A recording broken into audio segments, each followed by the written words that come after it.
27 things that I no longer buy as a frequent traveler. I'm Chris. This is Yellow Productions. I do travel guides that are fun, informative, entertaining. This video, it's a live stream. If you're on the live stream, I look forward to hanging out with y'all for about the next 45 minutes to an hour, sharing with you things that now that I've traveled the world and maybe I'm a little bit more wise than I was before, I no longer buy. And so hopefully some of the things that I've learned and some things I don't buy, because either I don't think they're worth the money or because I buy other things, might help you in your travels or help you in your purchases. If you're watching the archive, well, make sure you subscribe, click the bell to turn on notifications so you don't miss any of these live streams. And first of all, let's dive into the first one right here.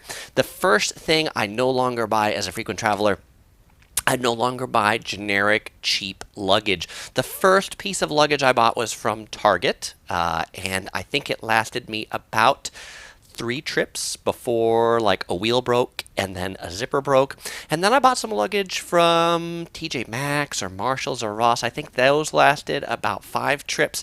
So I no longer buy really inexpensive luggage because it just doesn't last all that long. So what do I buy instead? I buy Rimowa luggage. If you've watched my videos for a while, these live streams, you've probably heard me talk about how much I love Rimowa suitcases.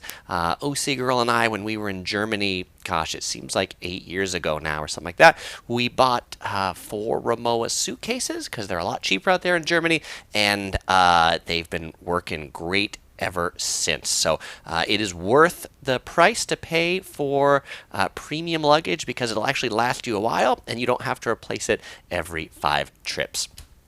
The second thing that I no longer buy as a frequent traveler are travel pillows. When I first started traveling, I would always travel with some sort of travel pillow. Actually, kind of like that orange one that you see in the corner over there, except mine wasn't orange, but a small pillow to take with me. I could use on the airplane. I could use it in the bed.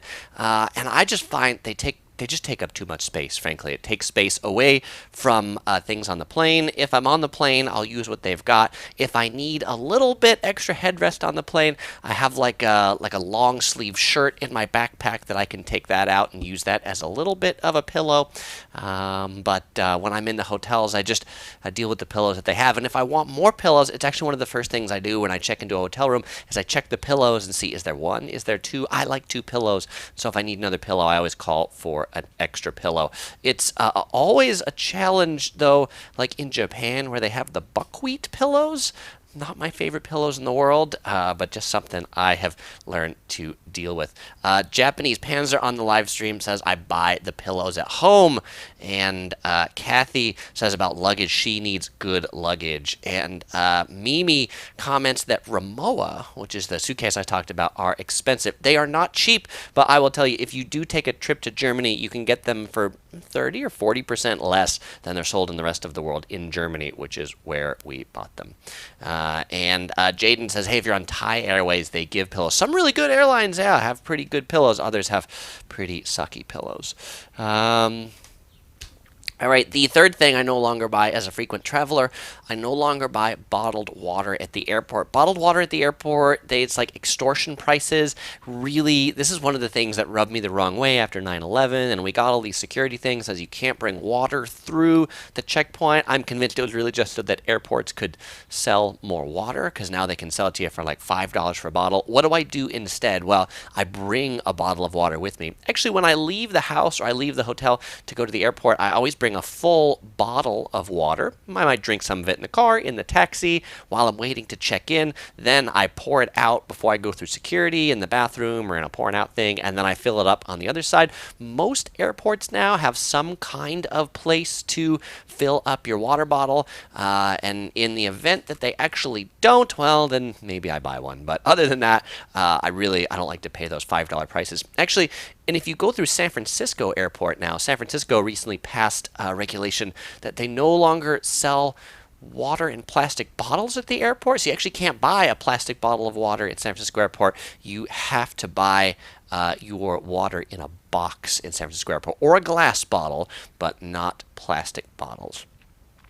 Kathy said, we had our water taken from us in New York. For sure, you're gonna kidnap everybody on the plane with your bottle of water. Jaden says, why is airport bottled water so expensive? Because they can. Because it can be. And they know you're thirsty, and so they know you'll pay. It's just sucker pricing. And Buko says 2 packs of water, 2 bottles of water is like 1 pack of cigarettes. Pretty much. Pretty much.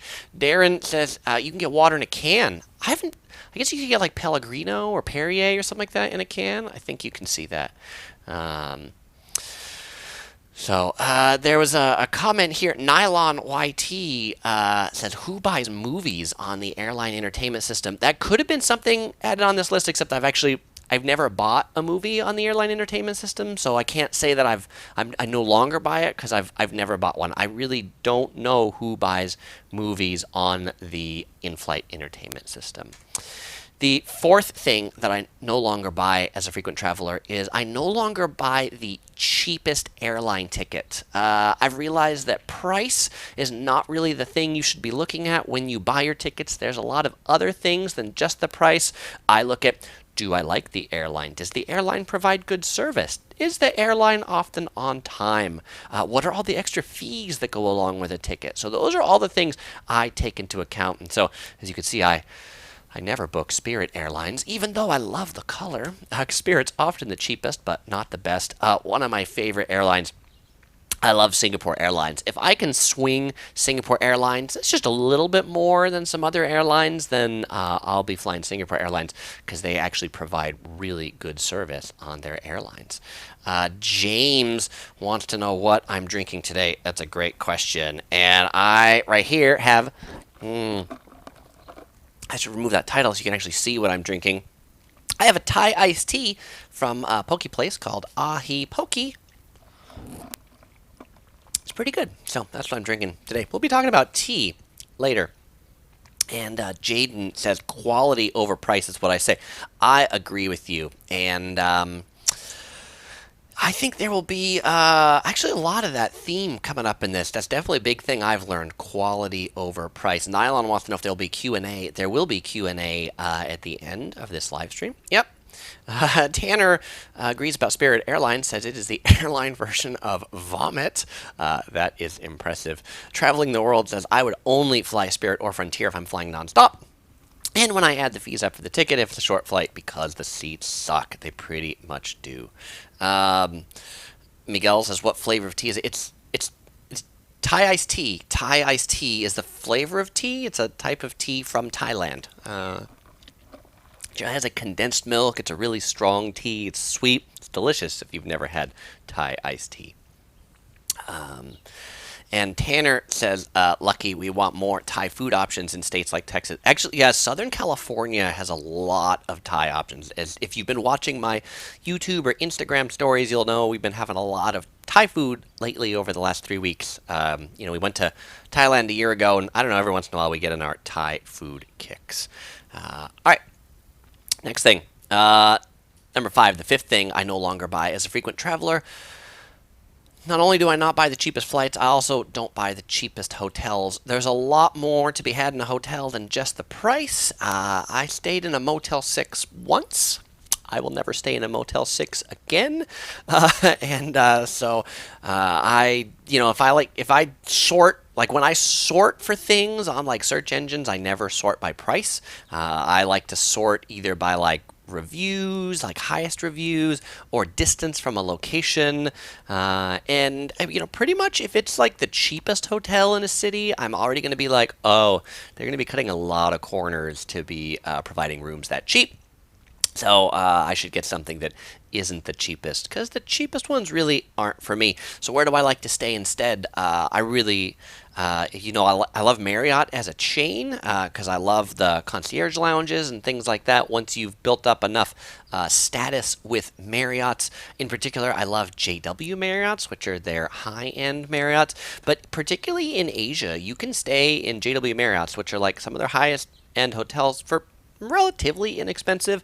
The JW Marriott in Bangkok was less than $200 a night for a five-star hotel, excellent service. I mean, amazing place to stay, and it's not worth staying in the Motel 6. Carlos comments that I feel like motels are really going downhill. I think they are. Like, I think the day of the motel is fairly long gone. I don't like boutique hotels in name that are basically just renovated motels. You're like, this place used to sell for $30 a night, and you put some like funky paint on it, and now you charge $150 a night. Really, really nice. Mimi says, always read the reviews. For sure, always read the reviews. I read a lot of reviews on TripAdvisor. And of course, I also look for video reviews. That's why I started doing the video hotel reviews, because I found that there just actually aren't a lot of videos inside hotels, just kind of showing you what it really looks like. This thumbnail here is a thumbnail from the video review I did on the JW Marriott Bangkok. And it's funny, when I searched on Google Images for JW Marriott, this picture that I made was one of the first 20 that came up. So. Interesting. Candy says she likes Marriott or Hilton chains. Those are good chains. And Gary says, say no to Motel 6, please. For sure. I agree. No to Motel 6. That's pretty much always the right answer. The sixth thing that I no longer buy as a frequent traveler is I no longer buy big souvenirs or collectibles on our travels. What's a big souvenir? A cuckoo clock is a really big souvenir. And as a caveat to this, we did buy a cuckoo clock from Germany, because there's something cool about having a cuckoo clock that actually comes from Germany. So we no longer buy big souvenirs or collectibles unless we already know exactly where we're going to put it. That's the conversation OC Girl and I have when we're someplace and we're looking at something, saying like, oh, we love this. We say, where are we going to put it? We think about the place in the house that is going to go to make sure we have a place for it. Otherwise, if we don't, then it just ends up in a drawer, on a shelf, behind something, and ultimately then in the donation box because it didn't have a place. One thing we do buy every place that we go is I always buy a magnet from the place that we go. And because we go so many places, I always buy magnets that have the name of the place on it, because if I didn't, I wouldn't remember where they were from. And I also have a rule about magnets that I only buy small magnets, because if I bought big magnets, we'd run out of space on our refrigerator. I feel like I've reorganized the refrigerator 5-10 times with all the different magnets. So Miguel likes to collect mugs or magnets. I would take the magnets because they take less space than the mugs. And Nicole asked, how many cuckoo clocks did you buy before you said no more cuckoo clocks? Luckily, we just bought the one cuckoo clock. And it's actually, as you come in our house, you open the front door and there's the cuckoo clock right there. So it has a pretty prominent place. Tanner says, I usually stick to something like T-shirts, hats, or maybe a miniature of something famous or memorable. And Jaden says, I get too scared to pack it in the suitcase that it would get broken. We have that discussion a lot, too. We look at things and we're like, I would love that glass sculpture. There's no way we're going to be able to take it home. Or if we do, if we get a fragile thing, it's just one fragile item, so that then we can hand carry that fragile item on the plane and back home, because it's really a drag to buy something and it breaks. The Real YT says, I buy keychains, shot glasses, and magnets for my mother. Buko says, security tried taking my shop in a bottle when leaving Cuba because it was in an empty liquor bottle. Interesting. Joyce apparently travels a lot and says she is running out of valuable refrigerator space. Refrigerator space is valuable. I think it's time for a second refrigerator. That's probably the answer to that. Jocelyn says, the biggest thing we flew over from Cambodia was 3 Cambodian mats, trying to fit them in my luggage. I bet those were big. When OC Girl and I went to Japan in February, we bought a whole bunch of baby stuff. We actually brought an extra suitcase with us just to put all the baby stuff we were buying, because baby stuff in Japan is just that much better than baby stuff anywhere else. And the neat thing about going to Japan and being able to do that, Japan has this luggage shipping service. When you get to the airport in like Tokyo or Osaka or wherever you fly in, there are these counters that you could go to, and you basically go to them and you say, hey, I would like to ship this suitcase to this hotel, and I would like you to deliver it there in 7, 14, 21 days, whatever. And so we were traveling to a whole bunch of different places and then ending up in Tokyo for a few nights. And so we had them, when we got to the airport in Tokyo, had them deliver the suitcase to our final hotel a week later, which was pretty neat. Okay. The seventh thing that I no longer buy as a frequent traveler, I no longer buy concert T-shirts. Right here, and I love this picture because it's Weird Al Yankovic. Weird Al Yankovic, one of my favorite artists, and I have a number of Weird Al Yankovic T-shirts. But concert T-shirts are they're really expensive. I love Weird Al, and I want a T-shirt to remember every concert. But the T-shirt section in my closet is it's overflowing. It's so ridiculously full from all the concert T-shirts that I bought. Even T-shirts from the places that I've traveled to, I've bought those too. And so I've stopped buying T-shirts to remember things. Also because when I travel, the only things I wear are yellow shirts. Not all the time. If you watch my YouTube stories and Instagram stories, you'll know that I wear other colored shirts on days that I'm not shooting video. But when I travel, literally the only shirts that I pack are yellow shirts, because if I wear a different color, people are like, Chris, what the heck is wrong? What happened to the yellow shirt? Japanese Panzer says, I've never been to a concert. You should go. Like, if Weird Al comes around, you should definitely go see a concert. Weird Al concerts are epic. Probably our second favorite group to see concerts is the Trans-Siberian Orchestra. They make this like amazing Christmas music. And then kind of a neat concert OC Girl and I went to. We saw the Piano Guys when they were in Los Angeles. They have a bunch of guys from Utah that have this neat YouTube channel about playing the piano, and so they did a concert series too.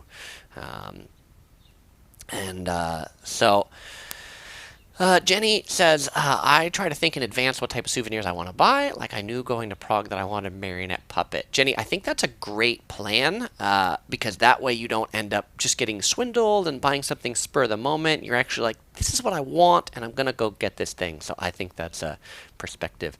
Elvis wants to know if I'll do a T-shirt giveaway. Absolutely. Every live stream, I give away a T-shirt. So yes, I'll be giving away one of those Yellow Productions crew T-shirts later on in this live stream. Okay. The ninth thing, we're not on 9, we're on number 8. The eighth thing that I no longer buy cheap or generic hard drives or memory cards. My digital items are very valuable. The video coming back from a trip, the pictures that I take, I don't want those to disappear and bite the dust. And so I don't buy like really inexpensive hard drives. Actually, I will buy not just say like the Western Digital hard drive, but I'll buy the Western Digital Enterprise class hard drives, the ones that are designed to be in servers and data centers that have higher levels of guarantees and higher warranties, because I want my digital items to stay there. We had an experience recently in Japan when we were there, when we were in Fukushima Prefecture in the really cold town of Uichijuku, that actually the memory card failed on us, and we lost 2 days of shooting, which was super much of a drag. And then a lot of people said, hey, Chris, the only memory cards we buy are SanDisk Extreme cards. So actually now that's for memory cards, that's all I buy are the SanDisk Extreme cards. They are more expensive, but people had the best of luck with them. And if you ever have one memory card fail or one hard drive fail, you're really gonna dislike it. What I also do to back up all of my pictures and videos, I back them all up in the cloud to a Google Drive thing in the cloud. It's a lot of storage, but it's really nice knowing that I've got an extra place for all my videos and pictures that aren't just on my computer, so that if my hard drive fails, I am not toast.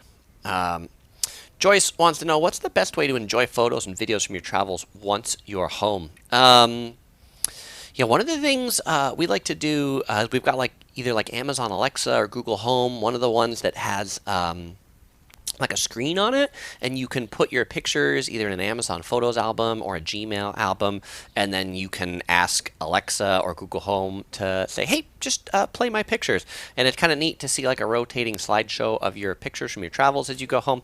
That was one of the reasons also just enjoying travels later. We got into making videos, making blog posts as a way to curate our travel experience and then have something kind of short and sweet that we could watch that wasn't just watching like raw footage that you're like, what what was I trying to show again? Or where was this? I don't remember. Let's see. Norman wants to know if I've been to Shenyun. I've never been to Shenyun. It's like a Chinese dance group that tours around. I've never been to see it.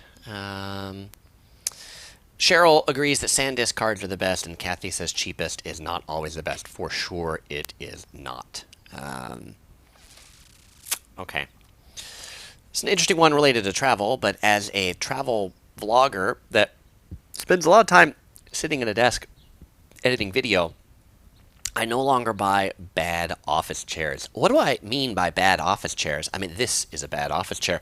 I don't buy chairs that don't have armrests. I don't buy chairs that aren't adjustable. I don't buy chairs that don't have lumbar support. And it used to just be me, but OC girls now in this camp too. And so we both have Herman Miller chairs. I have the Herman Miller Embody chair. This chair right here. This is like the best office chair in the world. I love this chair.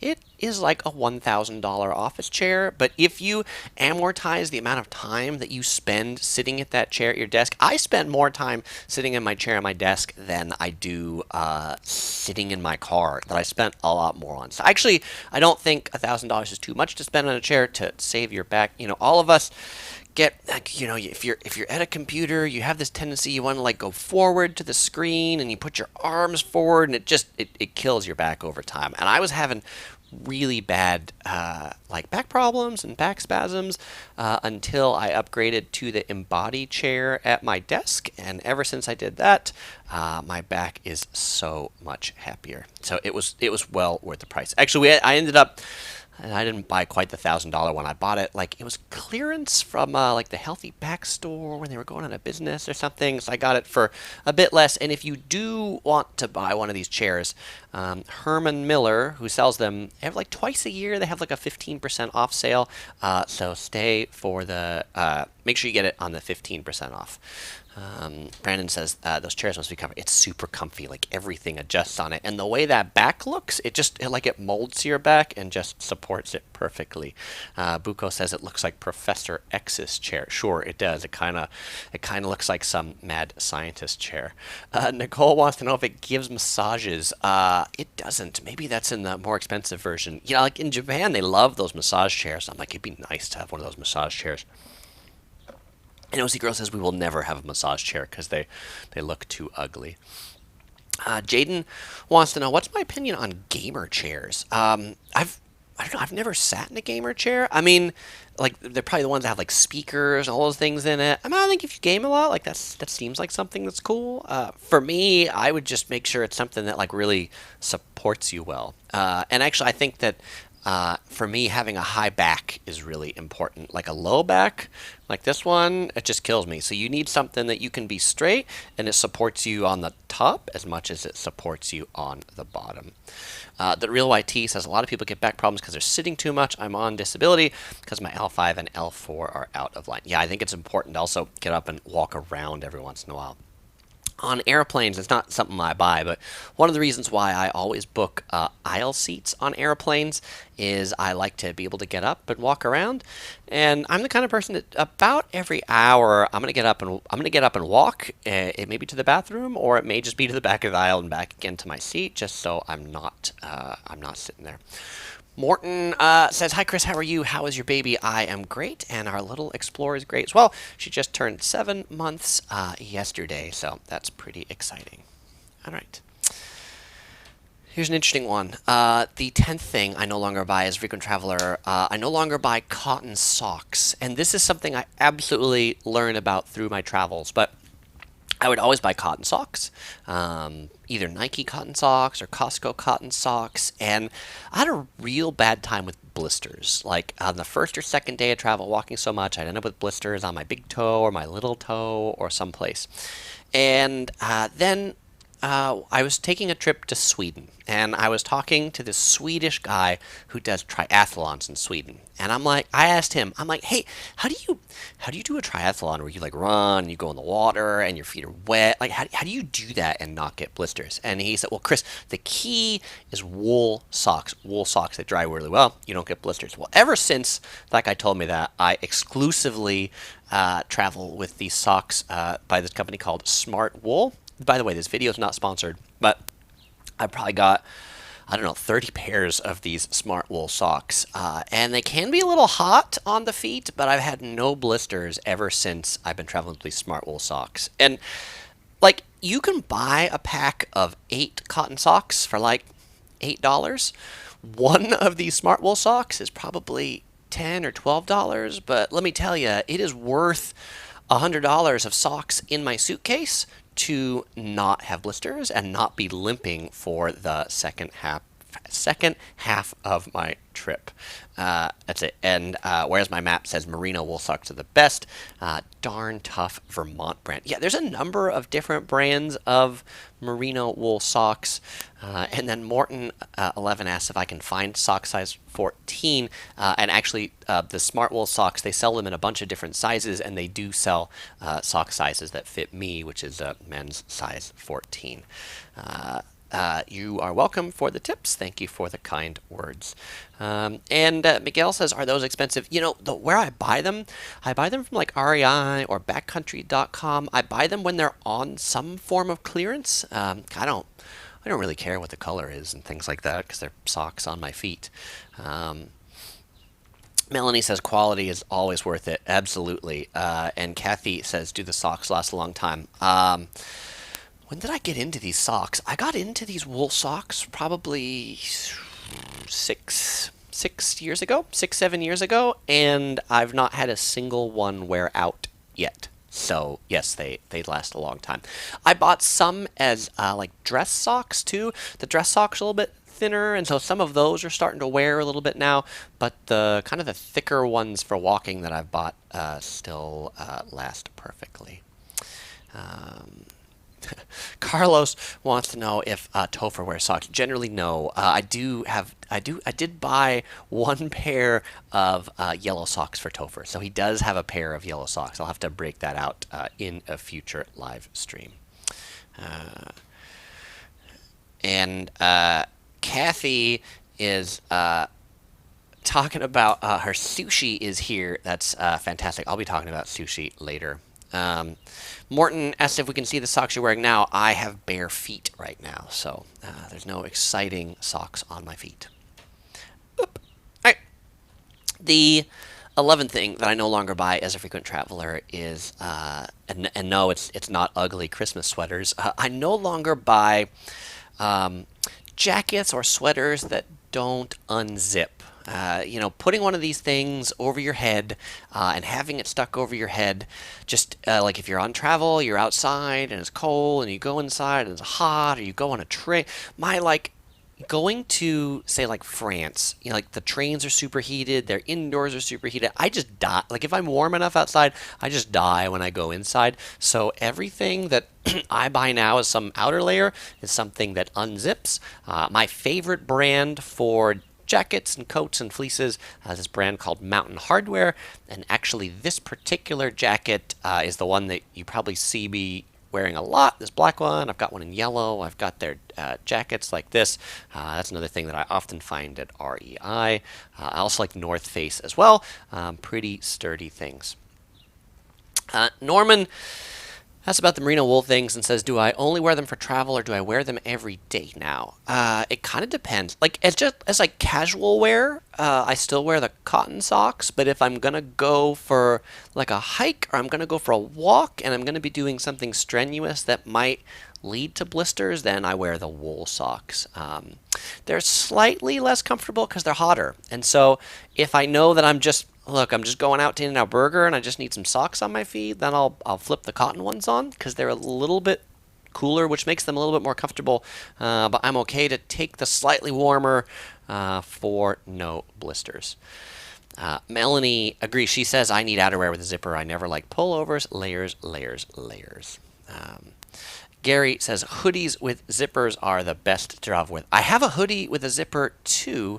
I don't always like the hood though. Sometimes the hood just kind of bugs me back there. So most of the things I have don't have hoods, and then the rain jackets that I have, or the outer layer, I always buy ones that have zippers that I can take the hood off if I don't need the hood. And Brandon says North Face is his favorite brand of outdoor wear. Pretty good brand. You know, North Face, like one of their signature things are these like yellow duffel bags. And so when Oseeker and I went to Fukushima, Japan in February, where it was -8 degrees Celsius, it was really cold, and I was looking for a new jacket, and I wanted to buy a yellow one. I was convinced, I'm like, North Face has got to have yellow jackets, right? Because they've got these yellow duffel bags. You know what? No yellow winter jackets from North Face. Really sad.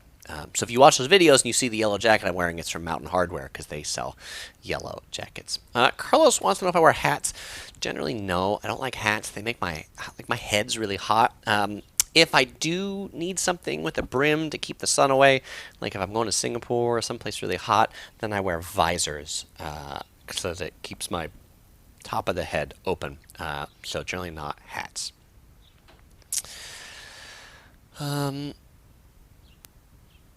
Where's My Map says he likes the hoodie so that your head does not touch the airline seat or train seat. All right, that's an interesting way of looking at it. I never thought about that, so thank you for that data point.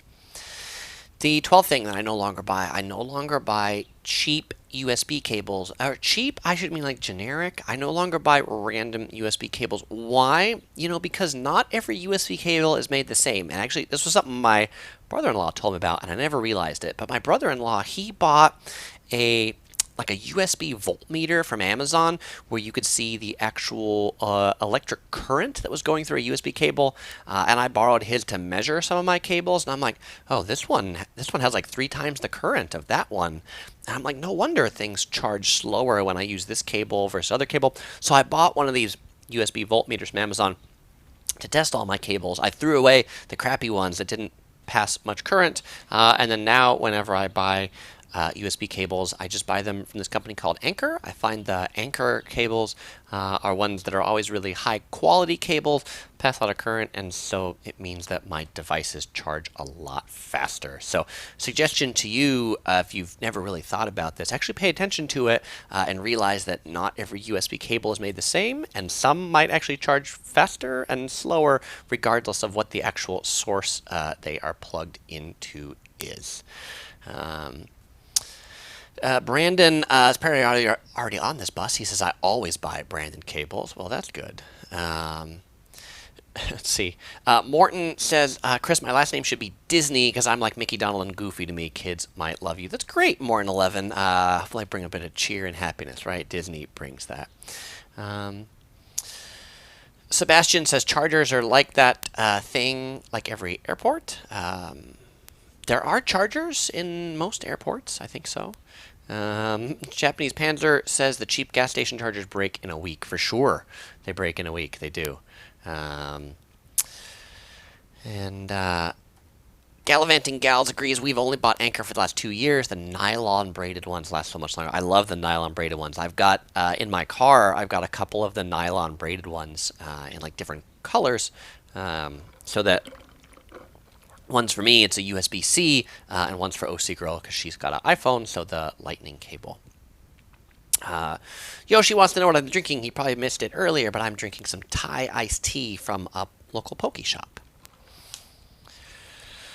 Well, Josh has a really impressive USB cable. He says, I bought one at Walmart over a 10-footer, and it's been chewed on by my daughters and still works. That's the test of time right there.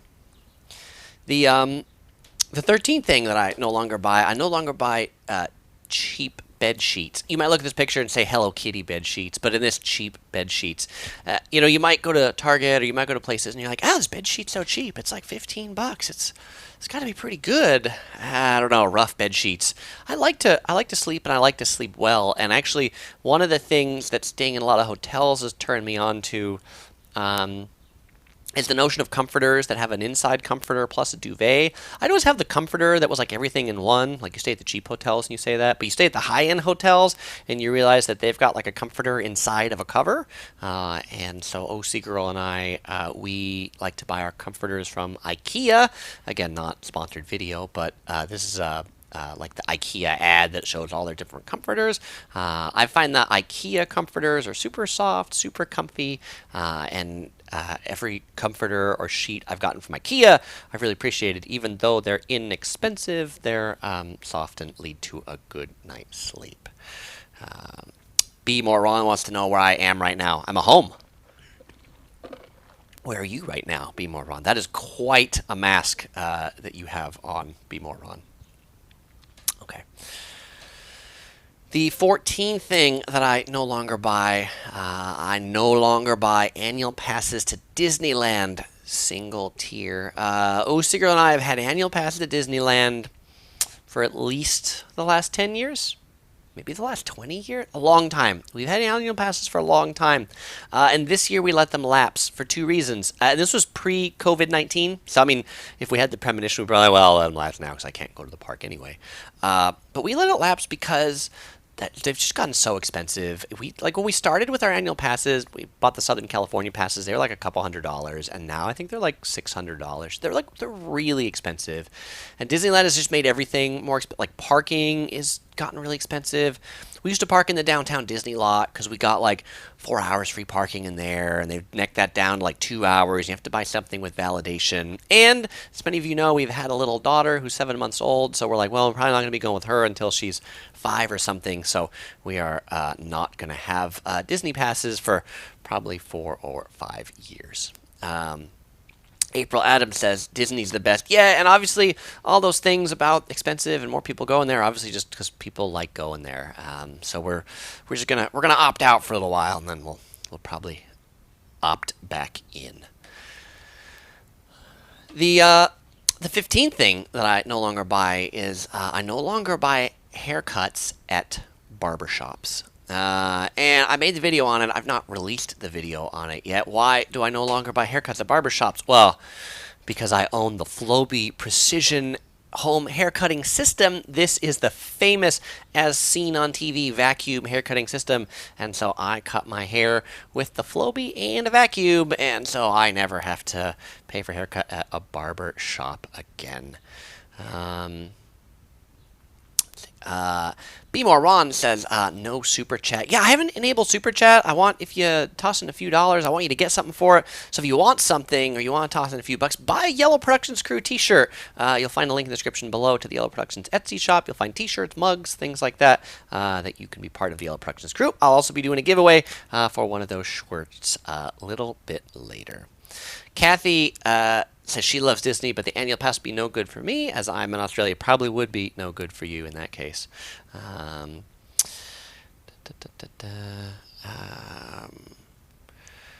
Let's see. Miguel, a bunch of people miss Disneyland. And April says, my husband doesn't get his hair done either. He does it himself too. With a Flowbee, or does he just do it with like a blade or razor or with scissors? Okay. And Beekeeping Sebastian apparently is not familiar with the Flowbee. Probably wait a couple weeks, and I'm going to be releasing a video all about the Flowbee and how it works as a vacuum hair cutting system. Jaden says you just plug it in and shave. You don't really shave. Like, here, I'll make this big so I can talk to this. So you plug it into power, and then that tube you plug into a vacuum. And in the yellow thing, there are some blades that go back and forth, and there are those plastic things that stick on the end of it to basically figure out how long you want your hair to be. And so then the way it works is the vacuum sucks up your hair, the blades cut it, the hair goes into the vacuum, there's no mess, and your hair ends up all of the same length. So that's how the Flowbee works. All right. This one is a recent thing that we no longer buy. Own. People asked about how our little Explorer is. Here's, whoop, wrong button. Here's a picture of her 7-month birthday picture. Of course, with some yellow balloons. Getting ready to travel by hot air balloon. And we have a picture of baby because one of the things that we no longer buy is we no longer buy baby goods from Amazon. Amazon.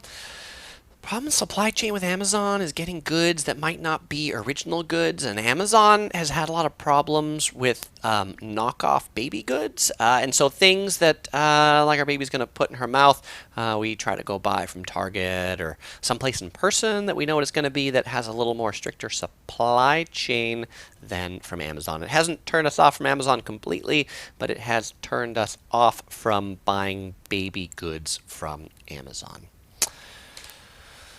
Okay, now we're into the food section. So we've gone through 16 numbers of 27. Those are all things, and now we're all going to be in the food section. So these are foods that I no longer eat, or foods that I no longer buy. Morton 11 says, please take her with you for the next live, please, Chris. Yeah, it's probably time for her to come on some future live stream.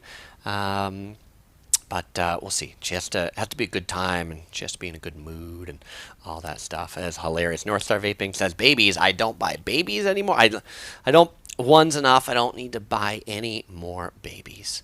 Marissa wants to know if I would like to go to Vegas right now. I would like to go to Vegas right now for the reasons previously said about having a 7-month daughter. We're sort of not traveling a whole lot right now, so that's one of the things that's maybe kept us from going to Vegas. All right, so number 17. The 17th thing I no longer buy. I no longer buy fast food burgers that aren't In-N-Out Burger or Shake Shack. I used to eat quite a bit at McDonald's. I used to eat quite a bit at Jack in the Box. I used to eat quite a bit at Five Guys, but I've really kind of settled into a In-N-Out Burger and Shake Shack rut. And I don't think it's a rut. I think it's just I feel a lot better after eating those two, In-N-Out and Shake Shack, than I feel about eating the others. When I eat McDonald's and Jack in the Box, I feel like a greasy pig and really depressed afterwards, and like I need to get my stomach pumped or something. But I eat In-N-Out and I eat Shake Shack, and I feel kind of like springy and fresh because the food feels springy and fresh. And frankly, like In-N-Out Burger pricing versus McDonald's pricing, sometimes it's almost more expensive to eat at McDonald's than it is at In-N-Out Burger. Lemon Myrtle says In-N-Out for life for sure. Lemon Myrtle. Norman Otto says, what about the Habit? I like the Habit too. There's probably an exception there. I like the Habit too. I'd probably say though, in like a rotation, for every 20 In-N-Out Burger, for every 20 times I eat an In-N-Out Burger, I eat like 2 times, 3 times at Shake Shack, and maybe a half time at the Habit. I probably eat at the Habit once every 3-4 months, something like that. I like the Santa Barbara style from the Habit, which they take like sourdough bread, they grill it, they put avocado on it, grilled onions, 2 patties. The Santa Barbara is pretty good. Justin says I should try Whataburger at Texas Pride. I've tried Whataburger. I don't like it as much as In-N-Out. I don't have anything against it. But as Eric says, I'm a burger snob. I probably am a burger snob. The Real YT says Culver's has good burgers. I've heard a lot of good things about Culver's, and I really want to try Culver's. Brandon really likes Tommy's, which is known for their chili burgers. I don't love chili on my burger, so that's probably why. Tommy's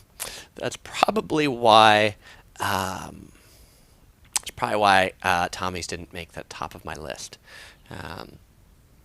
Where's my map? Says, will In-N-Out let me go through the drive-thru on my e-bike? I don't know, but even though like in California, like inside dining is closed, In-N-Out Burger inside the dining room is still open to walk in and place an order. So if the drive-thru is long, that's what I do. North Star Vaping says In-N-Out only has those tiny shakes. You can get a large shake. You can get your shake in different sizes. Beekeeping Sebastian wants to know how often I eat In-N-Out Burger. Probably 3 times a week on average. Travis Family Travel says to eat a Kenji Burger in Kauai. I've not eaten a Kenji Burger in Kauai. I ate a Bubba's, which I thought was pretty good. Miguel says I need to do a show all about burgers. I will consider doing that. I said we'd talk about sushi. The 18th thing that I no longer buy as a frequent traveler is I no longer buy supermarket sushi or cheap sushi. You could put those in the same category, but I'll just say cheap sushi. The story here goes that I'd eat sushi. Like, if you live in California, you're going to end up at some Japanese place. You get some sushi eventually, or somebody brings sushi or whatever. I never used to like sushi because all the sushi that I would have is this prepackaged sushi that's been in a refrigerator for 3 days and tastes like awful fish. But then Osi Girl and I were on a trip in Japan, and we went to this one fish market and had the chirashi bowl at this fish market, which is like the raw fish bowl on rice. And I was like, this is sushi. This is what raw fish tastes like. Oh my god, this is amazing. This doesn't taste like any of the stuff that I got at and the rice on it tastes like rice. It's not like some really hard cold thing. And so Miguel asked if I like gas station sushi. I definitely would pass on the AM PM sushi. Goddess says, what about Whole Food sushi? I'm not gonna buy any sushi that's in a refrigerated case. And I know Whole Foods has some places that like they make it. Like if they've made it fresh before it ends up in that sushi case, then it's probably okay. But the difference between supermarket sushi and like good Japanese restaurant sushi is it's like a factor of 10. I mean, it's an amazing difference. Travis Family Travels points out that the sushi in grocery stores in Hawaii is excellent, and the sushi in Japanese grocery stores is excellent too. Hawaii has a ton of Japanese descendants, and so yes, the raw fish is really good in Hawaii. Goddess says the stuff at Safeway and Vaughn should be banned. It probably should. It probably should. And I agree. At Whole Foods, you see the people making it there, and so that's a lot better. Morton says we want you to live long, eat organic, please. I like to think I eat pretty decently, so thank you, Morton, for the live long tips. The 19th thing that I no longer buy as a frequent traveler is I no longer drink Coca-Cola. I used to drink Coca-Cola like it was water. Like I would drink more Coca-Cola in a day than I would drink water in a day. I would, I'd go for lunch someplace. I'd get 20-ounce Coke. I'd drink that. I'd get a refill. I'd drink that. I'd get a refill to take that to go. I'd go to dinner. I'd do the same thing. I used to drink a lot of Coke. And I'd say at some point, Osi Girl, she really liked iced tea. I was like, why do you like this stuff? And she'd always complain about the sweet drinks at American restaurants. And I'm like, what do you mean? This is just drinks. These are what drinks are. So I started drinking iced tea, and I didn't love iced tea at first. And by the way, I should point out unsweetened iced tea. But now, I decide restaurants that I'm going to go to based upon whether they have unsweetened iced tea or not. If they don't have unsweetened iced tea, it's like it loses points in my list of some place that I want to go. Lemon Myrtle asks if I ever drink matcha powder. Absolutely. I mean, I don't often make it at home myself, but I go places and I get the matcha drinks. And certainly, like sushi restaurants, things like that, they'll often have like the matcha powder that you can put in there. Norman points out Coke Zero for life. So if I do drink Coke, and maybe I'll have a Coke like once a month, and in that case I'll just fill it up once and I won't get the refill. I like Coke Zero as the option. Jaden says Thai iced tea is the best. Thai iced tea is pretty good, but it's a little too it's too sweet to have like every day and regularly. Jonathan C says, how about McDonald's? The one thing that I go to McDonald's for, I go to McDonald's to get the iced tea. I really like the iced tea at McDonald's, and I like that it's $1. Brian says, I got him drinking unsweetened iced tea from In-N-Out and Gold Pig. That's great. In-N-Out Burger, I think, also makes some really good iced tea. I like the iced tea from Shake Shack, too. Like, I also judge restaurants, in addition to their burgers, things like that, by their iced tea, and so I can tell you the places that have really good brewed iced tea and the ones that don't. Yeah. Oh, and actually, so there's probably a story behind this. So today for lunch, I went to Jersey Mike's sandwiches. It's like a New Jersey sandwich chain, and they usually have really good iced tea. COVID-19, they are only serving bottled drinks, which they're not serving iced tea. They only had bottled soda, Pepsi products. I'm like, ugh. So I went 2 doors. I got my sandwich. Then I went 2 doors down to the poke shop to get the Thai iced tea to have with my sandwich. Okay.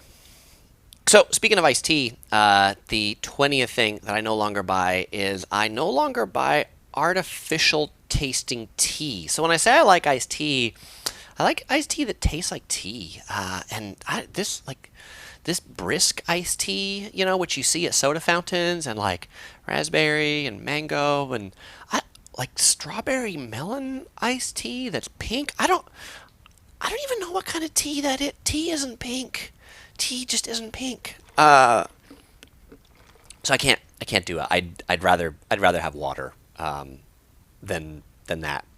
Like I need water to drink after I drink that, frankly. Tanner says he really likes Jersey Mike's, but they're expensive. They are a little pricey for sandwiches, but I love how just how fresh they are. And Goddess says we have Jersey Mike's up here. Yeah, Jersey Mike's is all over, but they're originally from kind of the New Jersey, New York area. Japanese Panzer says, come on, brisk is the best tea. All right, if you say so, Japanese Panzer. Jaden wants to know if I like Lipton. As an iced tea, it's okay. As like an actual hot tea, I don't like Lipton at all. It doesn't taste like tea. There's no tea leaves in that bag. There's powder. Like I like tea that's made from tea leaves. That you can tell there were leaves that actually went into making that tea instead of the like third level this. Kathy says, I don't like iced tea. I prefer my hot black tea. Nothing wrong with that. I love hot tea too. Particularly if I'm in some place like England. But obviously Australia, having the culture from the British, I think probably has pretty good teas. I like hot tea for breakfast. And whenever I'm traveling, I'll always get a hot tea at breakfast, and I often get a hot tea at night, maybe at the lounge too. The 21st thing that I no longer buy is I no longer buy all you can eat just because it's cheap. And not just like cheap all you can eat buffets, but one of the ones that there's like a big trend around here is all you can eat Korean barbecue.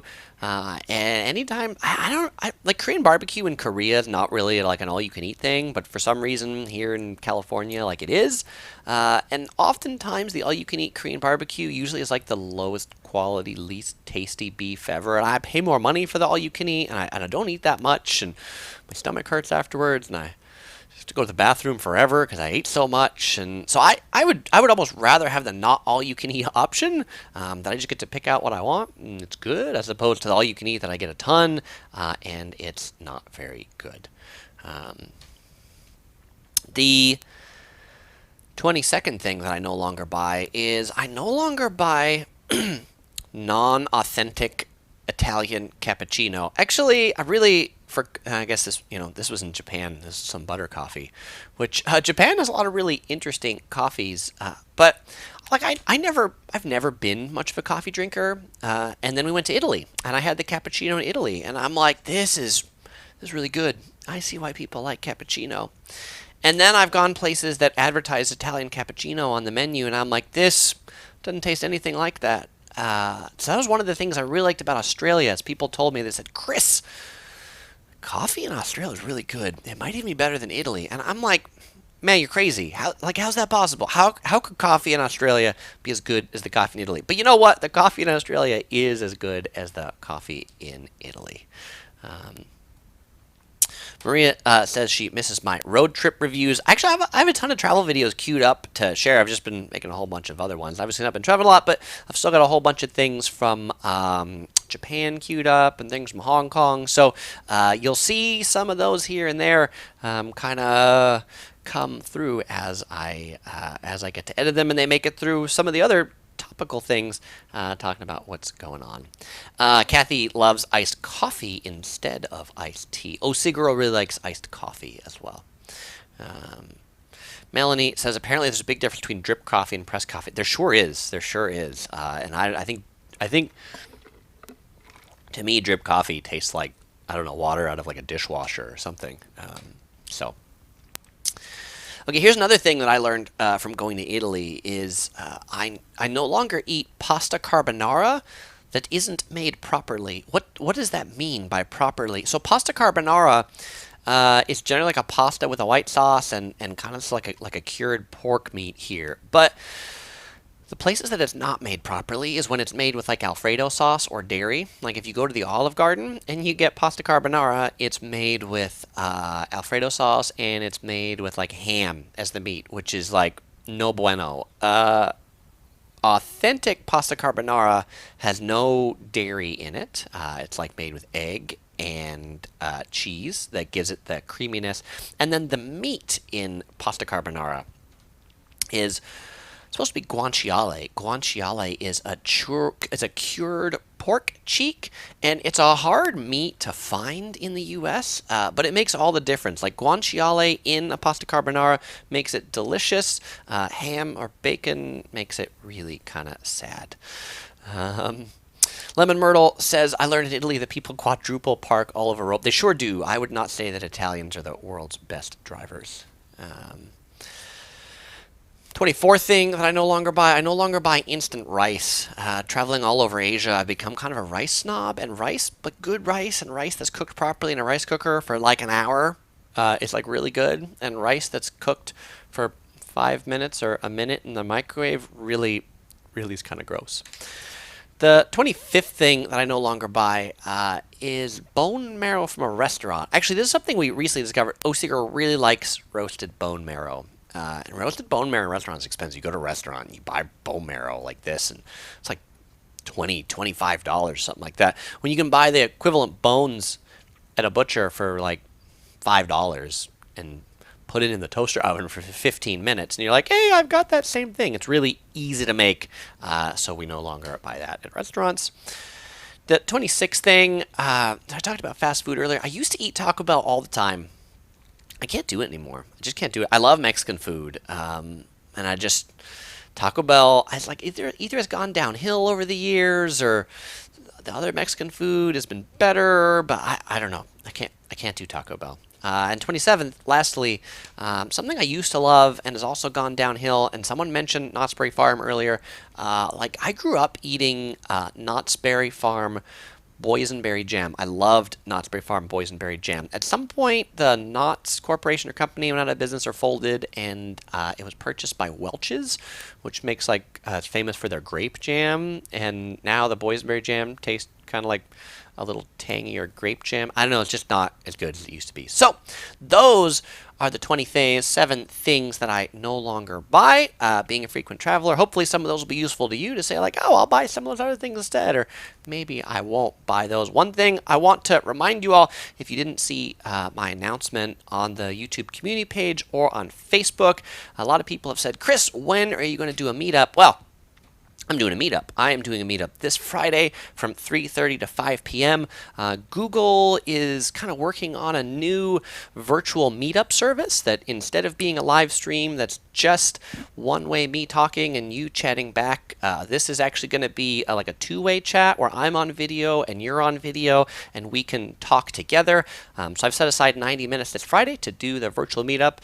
In order to make that work, it's going to be a ticketed event.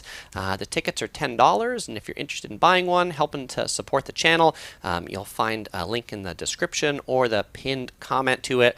Half the tickets are sold out already, so I think there's about 7 of them left. I know many of you on the live stream will be there, and so I hope to see you there. And for those of you who haven't yet bought your tickets, I hope you do, and I hope to see you there. And if you're like, Chris, this date doesn't work for me, Friday at 3:30, who picked that? Well, assuming this one is successful and awesome, then I will do more for the people that couldn't make this Friday. So with that, do you know what time it is? Do you know what time it is now? Of course you know what time it is. It is womp, womp, womp. Time for me to hit this button to turn in the questions. It is Q&A time. And Kathy is one of the ones that's going to be there this Friday for the meetup. Kathy, I look forward to seeing you there. The World According to Jim says, I love the channel. Nylon YT asks if I play games. I like video games. My favorite video game is Dance Dance Revolution, so I play that in arcades. I play like Grand Theft Auto. I don't play as many video games as I want to because I don't play as many video games as I want to because I just don't have the time. I'm either editing videos or making videos or taking care of a 7-month-old daughter. Carlos wants to know if the Meetup is going to be on YouTube or Google Meets. Neither. It's actually a new beta service called Fundo that Google's making. It's kind of like Google Meets, except it has a whole bunch of things in it to like have a timer for people, allow people to ask questions. So that's where it's going to be. Brian says, I noticed in one of your videos you rock a OnePlus phone. I have the 7T. What phone do you have? I had the OnePlus 6. Just this year, though, I upgraded to the Samsung Galaxy S20 because I really like the camera in it. So, but I've been rocking OnePlus phones for the last 5 or 6 years. But the Galaxy S20 camera impressed me so much that I moved over. Jeff says, "What's with all the hate for Excalibur? It's just a casual casino." I don't hate Excalibur, Jeff. It made my worst list, and I don't think it's a great place to stay. Well, I don't hate it. I've stayed there. I've stayed there a couple times before. Yeah. April says, "Where is there a Shake Shack near you? I don't want to have to wait until my next Vegas trip." So in San Diego, there's a bunch of Shake Shacks. There's like one in Little Italy. There's one in Mission Valley. There's one in Del Mar. So I hang out in San Diego a lot. In Orange County, there are none. And then going north, the closest one to Orange County is in Long Beach. So there's the other one we eat at a lot. There's one kind of like right near LAX Airport in El Segundo. Ooh, Darren wants to know if I can say the Hawaiian state fish. It's like the huma huma numa numa umna muna pua. Yeah, I totally cannot, but it is that long. Gary wants to know, how many Topher bears have you collected? Well,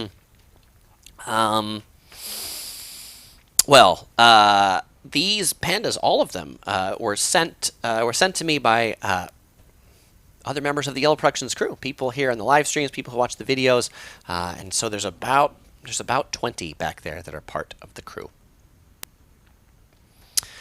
Alex wants to know when I think Europe will open up for tourists again. It's hard to say with like kind of the whole second round of COVID-19 coming around. You know, Hawaii announced they were going to reopen in August, but they've announced maybe they're going to push that back. So yeah, it's really hard to plan any travels because everything's just open, closed, open, closed. If you didn't hear California, like the governor of California just said, everything's closed again. Everything inside is closed again, effective today, immediately. So that's sort of this weird world that we live in. Jaden says, do I follow Drew Binsky? Maybe Dr. Drew Pinsky, but not Drew Binsky. Elvis wants to know, will I go to Las Vegas for another vid? I'm sure I will be back in Las Vegas again. When is hard to say. I have a Las Vegas video queued up that I'm going to try to get out there, even though it's sort of kind of halfway relevant. About the cheapest eats in Las Vegas. I talk about like cheap buffets, things like that, which aren't open, but I think I'm just going to put the video out because I got it and people want more Vegas content. April says Long Beach is doable. Yeah, it's a relatively new location in Long Beach, so that's often where we go when we get our closest Shake Shack fix.